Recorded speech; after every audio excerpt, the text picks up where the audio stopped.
Hello दोस्तों, मेरा नाम है दिलीप सिंह खन्ना और बहुत सारे बच्चों के रिकमेंडेशन आए थे कि एमएससी का एग्ज़ाम होने वाला है जीएमई के लिए और हमें कुछ पता ही नहीं है प्रोसेस क्या है, कैसे हमें परस्यूइंग करना है, हमारा इंटरव्यू कैसे होगा, एग्ज़ाम वगैरह कैसे होगा। तो इन सारी चीज़ों को ध्यान में रखते हुए ये एक हम वीडियो बनाने जा रहे हैं जो कि सबके लिए काफ़ी हेल्पफुल होगा। तो आज इस वीडियो में हमारे साथ हैं विघ्नेश जी। इन्होंने पिछले साल एमएससी का एग्जाम दिया था और एग्जाम दे के इन्होंने आईएमआई ग्रेटर नोएडा में जीएमई में एडमिशन लिया है with sponsorship. So there are many students they are looking such kind of career. So today we will see the entire process which Vignesh has done, how he's get to know about the merchant navy, how he started the process and everything. We will see those all the things with Vignesh. Hello Vignesh. Hello sir. Hello sir. So Vignesh, हम start करते हैं starting से. Yes sir. So tell me something about yourself. Yeah. So I completed my BTech Marine and BTech Mechanical Engineering in 2019. Okay. उसके बाद sir मैं एक साल job किया Maharashtra cements limited, it's in the outskirts of Panvel. एक साल job करते करते पता लगा कि आई am not fond of this job and all that. So with my knowledge in mechanical engineering, the best way to gain more knowledge about engines is to get your hands on machinery. The best way for that is opting merchant navy. So merchant navy में you get to get your hands on machinery. आपको open करके सिखाना पड़ेगा, up close and personal with machines मिल जाएगा आपको। तो sir keeping that in mind, and plus my family is in shipping background only, shipping divisions only. They recommended me to join merchant navy. So after quitting my job, I was preparing myself for. अच्छा ठीक है, देखो मैं थोड़ा विघ्नेश की जो बात है उसको थोड़ा सा एलेबरेट करके बताता हूँ आपको। विघ्नेश ने बताया कि मैकेनिकल किया, मैकेनिकल करने के बाद में कंपनी ज्वाइन की। कंपनी में जब काम किया तो ये फाउंड दैट कि इनको तो मशीन्स के साथ काम करना था and there he found that कि ऐसा कुछ हो ही नहीं रहा। Even I am telling you, if you go in automobile industry also, you will find that कि there you are doing some kind of Xerox, or if you are working with one kind of part. But here we have a difference. If you come in the merchant navy, do this course GME and going on the ships, एक entire machinery आपके under रहेगी जिसमें you have to purchase, वो चलनी चाहिए और on time everything need to be done. Maintenance आपको करना है, परचेजिंग आपको करना है, and that 100% should be working, it is your responsibility entire segment. Really you are working with the your hands jobs with the ships. In other way if I will say that whatever you are going to be learn in institute, 100% you will be apply during your job. This is the difference which is like Vignesh is getting during when he joined the company and then he found that. तो विघ्नेश आप मेरे को बताइए कि आपका merchant navy में interest कैसे जागा? जैसे कि सर मैंने पहले आपको बताया कि मेरे फैमिली शिपिंग डिवीजन में ही है, तो वो एक ऑप्शन मेरे दिमाग में था। बट सर मेरा मैकेनिकल इंजीनियरिंग के बाद कैंपस प्लेसमेंट का वेट किया और थ्रू वेरियस जॉब इंटरव्यू मुझे लगा कि मैं एक pipe MSL Maharashtra cements limited वहाँ पे जा रहा हूँ। तो मुझे लगा कि वहाँ पे मेंटेनेंस सेक्टर में मिलेगा, बट अनफॉर्चुनेटली मुझे डेस्क जॉब का as a trainee marine engineer mechanical engineering वहाँ पे मेरे को एक डेस्क जॉब मिला। So I waited for 1 year. I get to know that मेरा कोई वहाँ पे मेरा स्किल यूज़ नहीं कर पा रहा प्रॉपर, जो मैंने 4 साल मैकेनिकल में पढ़ा वहाँ पे स्किल यूज़ नहीं कर पा रहा और मेरा नॉलेज अपडेट नहीं कर पा रहा मैं वहाँ पे। So I quit my job and finally my family relatives and family member recommended me to join merchant navy.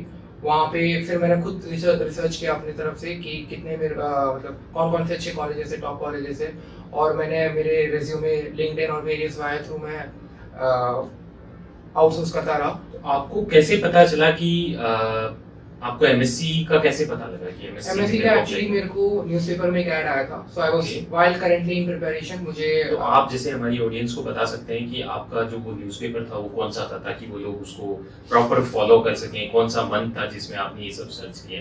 Well newspaper शायद टाइम्स ऑफ इंडिया था। वहाँ पे एक एडवर्टाइजमेंट मैंने देखा और वहाँ पे एमएससी रिक्रूटमेंट सर्विसेज का था, और this was around mid mid of September में मेरे को ऐड दिखा।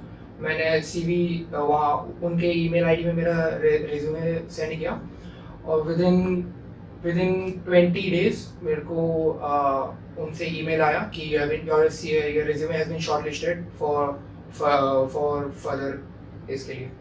तो मैं आपको बताऊं कि अगर आपको एमएससी में जीएमई की स्पॉन्सरशिप अगर चाहिए ग्रेजुएट मैकेनिकल के बाद में, तो एक तरीका है you can follow the newspaper के थ्रू आप कर सकते हैं। उसके अलावा दूसरा तरीका है कि एमएससी की जो ऑफिशियल वेबसाइट है आप उसको फॉलो कर सकते हैं। उनके लिंक्डइन के पेज हैं, आप उनको फॉलो कर सकते हैं। उनके इंस्टाग्राम के पेज हैं, आप उनको फॉलो कर सकते हैं। लास्टली नहीं तो आप मेरे इस यूट्यूब चैनल को फॉलो कर सकते हैं।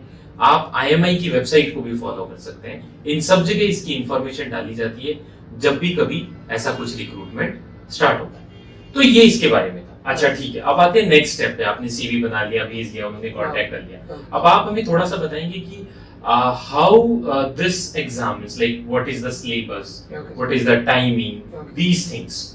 वेल मुझे जब after getting the call from them after in September around mid 10th or 12th September मेरा एग्जाम कंडक्ट किया गया था ऑनलाइन। और ऑनलाइन के लिए मैं प्रिपेयर करना चालू कर दिया था और पहले से मेरी प्रिपरेशन थोड़ी जारी थी, तो हेड स्टार्ट मिल गया था मेरे को क्या क्या करना है। सो बेसिकली ऑनलाइन एग्जाम में ये लोग ये पूछेंगे कि तुम्हारा बेसिक्स क्लियर करेंगे, जो भी तुमने मैकेनिकल इंजीनियरिंग जो भी फील्ड किया तुमने उसमें बेसिक्स चेक करेंगे तुम्हारा, बेसिक थर्मोडायनामिक्स, आईसी इंजिन्स। पर ये ध्यान रखना कि शिप के रिलेटेड ज़्यादा नहीं पूछेंगे, क्योंकि तुम लोग शिप के बारे में पढ़ने जा रहे हो। तो ऐसा नहीं कि शिपिंग में जा रहे हो तो पूरा 2 स्ट्रोक इंजन या फिर शिप में जो इंजन यूज़ करते हैं उसके बारे में ज़रूरी जानना है। तुमको तुम्हारा बेसिक्स क्लियर करना है। तो that comes thermodynamics, IC engine, refrigeration और कुछ बहुत इंग्लिश का भी पूछेंगे। They will ask, it was a multiple choice question round, so उसमें इंग्लिश का भी पूछेंगे, थोड़ा जनरल नॉलेज भी पूछेंगे और मेनली तुम्हारा टेक्निकल साइड में ये तुम्हारा बेसिक्स चेक करेंगे। तो मैं अगर समराइज करूं इस क्वेश्चन को कि एग्जाम में क्या क्या आने वाला है, तो you have to prepare the basics of your mechanical. Generally ये बेसिक्स अगर मैं बताऊं आपको, तो you will find in your second year और थर्ड ईयर का जो आपका सिलेबस है, you have to done it that is the one thing.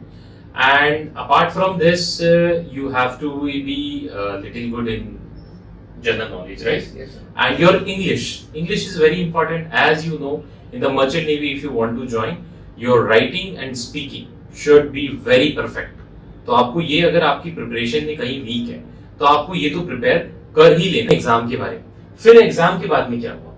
Exam के बाद अराउंड एग्जाम आपका ऑनलाइन हुआ या ऑफलाइन? एग्जाम सर मेरा ऑनलाइन हुआ था। अच्छा, ऑनलाइन। तो exam will be online at your home. You need to be have your laptop in front of that. आपके पास अच्छी स्पीड होनी चाहिए and it will be 1 hour exam. How many questions basically will be there? I don't remember the exact number, but 30 to 45. 30 to 45 questions. You can consider 50 questions will be there. Okay. It's easy to complete it in 60 minutes, right? Yes. Okay. फिर then?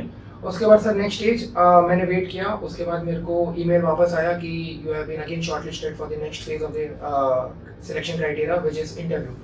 तो sir वहाँ पे Covid था, इसलिए Covid के time पे हम physically वहाँ पे प्रेजेंट नहीं हो सकते थे, तो हमको ऑनलाइन इंटरव्यू लेने के लिए बुला गया था। और सर हमको ईमेल आया था विद ऑल द डिटेल्स कि इंटरव्यू कब लेंगे, कैसे लेंगे। और सर हमको मिस्टर रेमंड मेंडिस थे, उन्होंने हमको कांटेक्ट किया और बोला कि तुम्हारा इंटरव्यू लेना चाह रहे। और फिर उसके बाद मैं प्रिपेयर था और फिर नेक्स्ट डे हमारा इंटरव्यू था। तो इंटरव्यू में लाइक क्या थे? बेसिक क्वेश्चंस थे या अबाउट फैमिली था या शिपिंग बैकग्राउंड पूछा गया था? Sir actually it's a mixture of everything.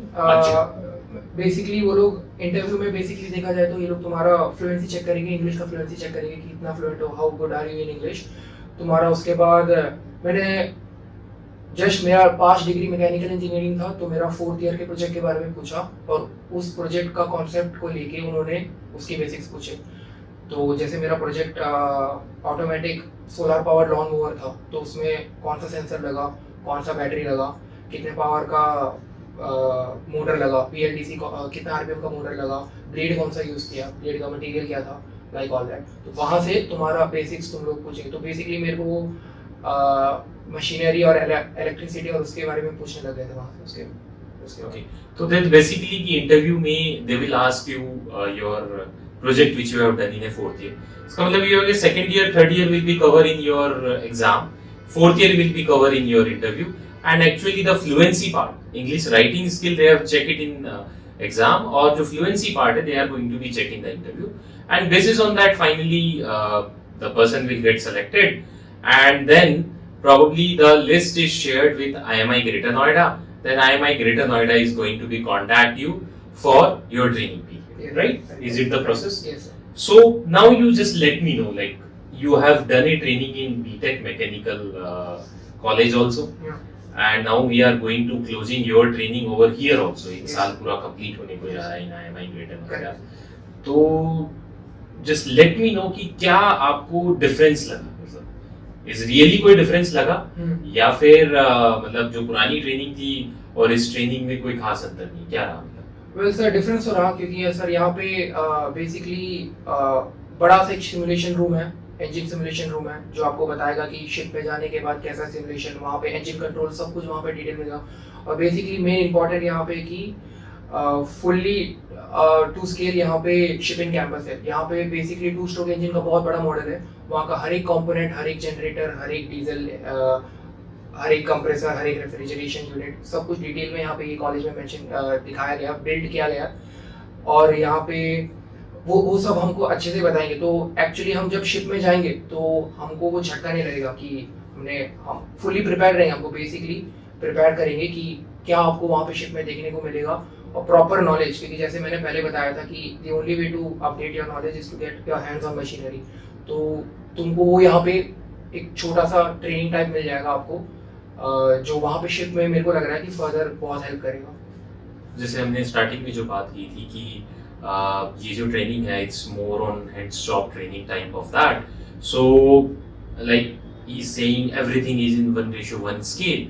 जो आपको जहाज पे दिखने वाला है वो आपको यहाँ मिल रहा है, so your training is going to be enhanced. So this is the one thing which you will be getting extra from any of the institute if you comes in merchant navy career. Now apart from this, lastly जैसे बच्चों को यही पूछना होता है कि पैसा कितना मिलेगा, ये सबका क्वेश्चन होता है लास्टली। तो आप बताइए मतलब लाइक करियर पाथ कैसा होगा, क्या क्या रहेगा, और कैसे ऑलमोस्ट सैलरी का डिवीजन क्या रहेगा लगभग? Yes sir, so basically merchant navy लगता है कि लोगों को लगता है कि बेसिक मिसकॉन्सेप्शन और मिथ ये है कि ये करना रहेगा, मतलब इतना ज़्यादा काम नहीं करना रहेगा, लोग डरा रहे हैं या फिर वगैरह, ऐसे कुछ नहीं है।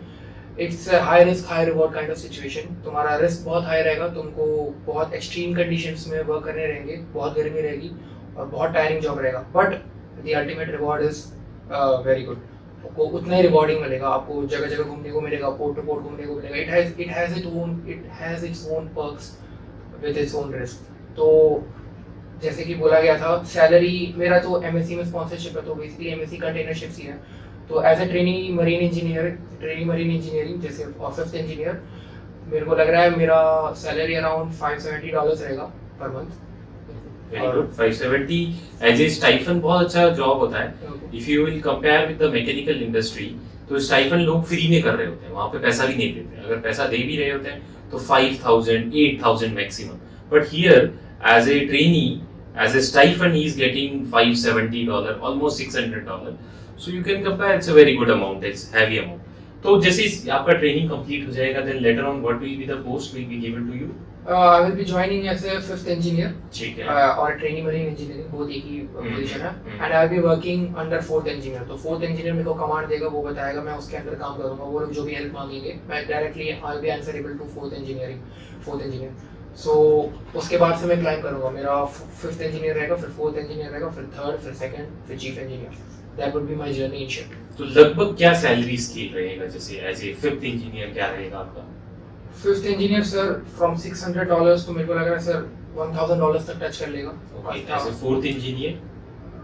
4th इंजीनियर में सर $1,000 टच करेगा। 5th इंजीनियर $570 रहेगा। उसके बाद sir I am not sure exactly, मेरे को स्केल नहीं पता, पर 1000 इंक्रीमेंट रैंक के हिसाब से उसी रेशियो में बढ़ता रहेगा। और कहने का ये मतलब है कि it's good enough money to get yourself financially stable.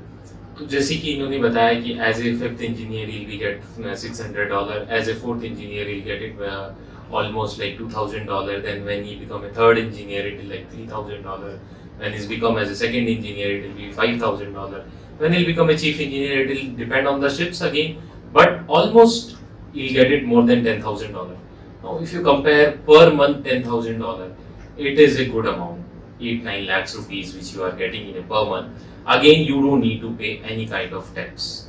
Then you will have a long leave. You will be on the ships for 4 months, 6 months, yeah, 8 months if you consider. Then also there is a 4 month of long leave where you can stay with your family. None of other job is providing such kind of leaves and all, because आजकल जैसे देखा जा रहा है कि we are not getting a time for the family. But here you will have a long patch. With that, you can do your personal works also, or you can be with the family also, and you earn a good amount of that.